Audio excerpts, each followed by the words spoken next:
Hi. So you already have your main color on your face and you are wondering how to contour with your Seint cream makeup. So it's pretty easy. So what you want to do is grab your palette and pick whatever contour you'd like. I actually have two different ones inside of my palette here. So we're going to use indigo today.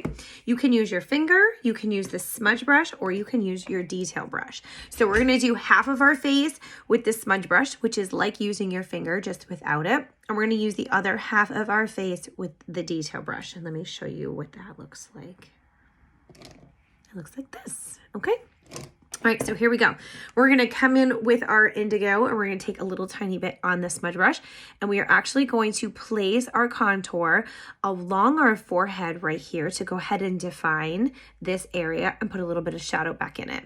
When you come to your cheek, you're gonna actually feel for the top of your cheek. You can actually go the top of your ear to the corner of your mouth. So this is also the angle you're looking for.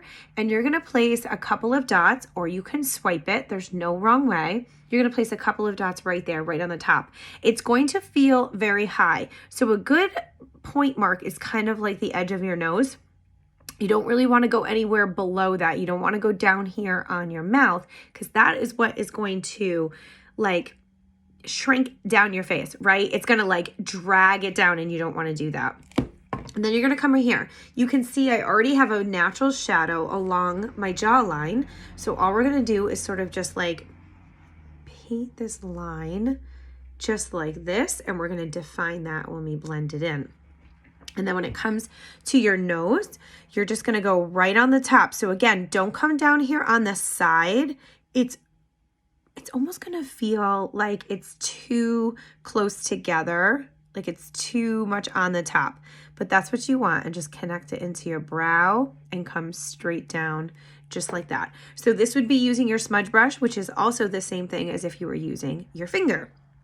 Okay, so let's go on over. I'm going to show you this detail brush. You can see I use this brush all the time as you wash my brushes weekly, but you can tell this is my darkest. So I'm going to come in, we're going to use this brush and we're going to pull like this, just a little tiny bit, just like that. And we're going to come right here again. Same idea on the cheek. We're just going to come in and press it. Now by applying with the brush, you can see it instantly starts to like blend it, right? Because you're applying it with the brush, it has a little bit more of an airbrushed effect versus having just the dots. But either way, what I want you to see is that we're doing everything in the right spots, or the same spots, I should say. So we're gonna come right here. And again, just the way I apply it, you can swipe it too. There's no wrong way. So I'm just gonna come through and I'm just basically tapping it like that, okay?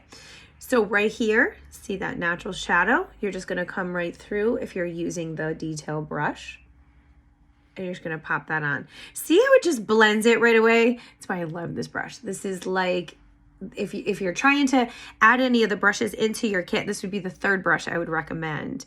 It's just so good. And then you're gonna come through and you could swipe it like this, or you can stamp it. Again, if you see people doing it, there's no wrong way to go ahead and do those brushes. So what I want you to see is I've gone around my forehead.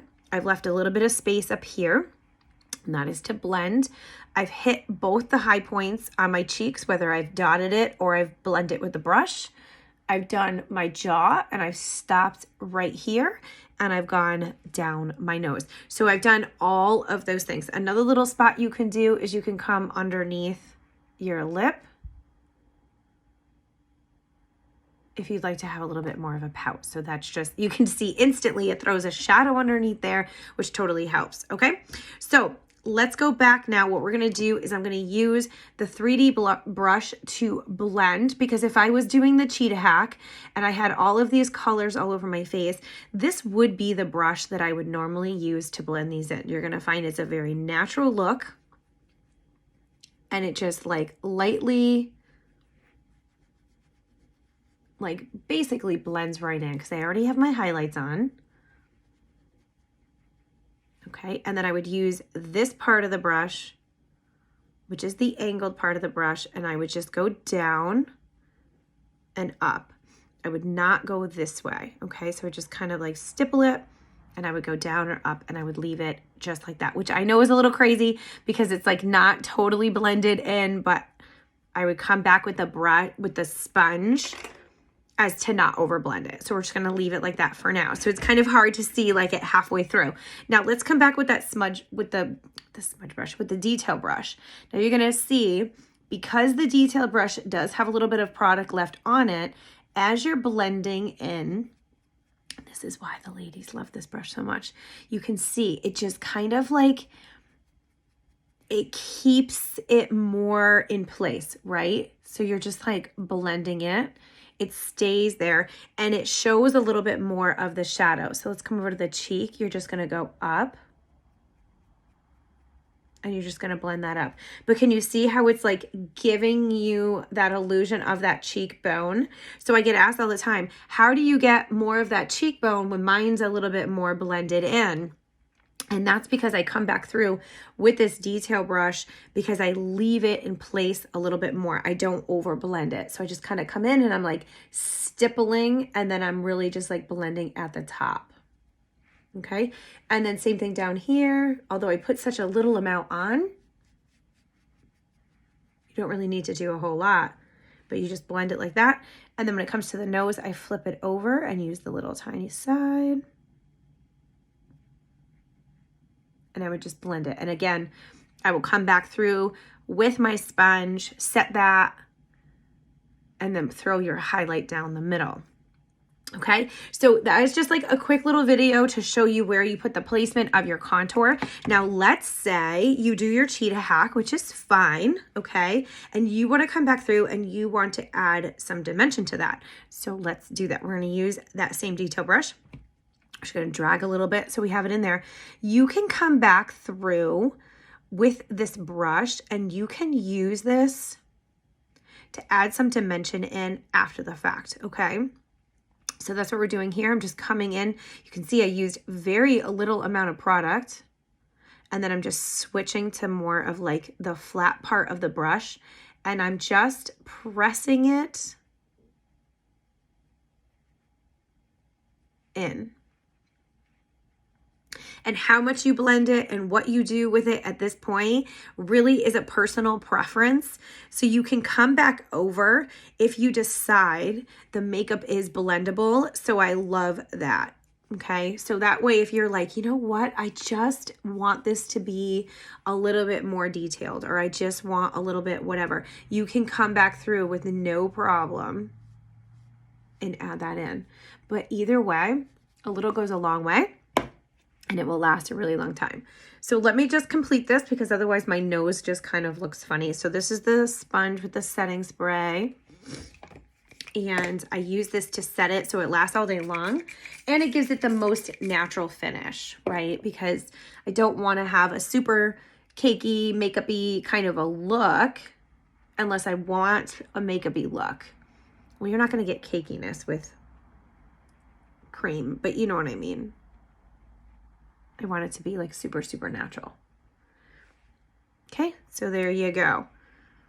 So this way you don't have any excess, there's nothing crazy. You can also use this to do a final blending, but can you see how it just like knocked everything down?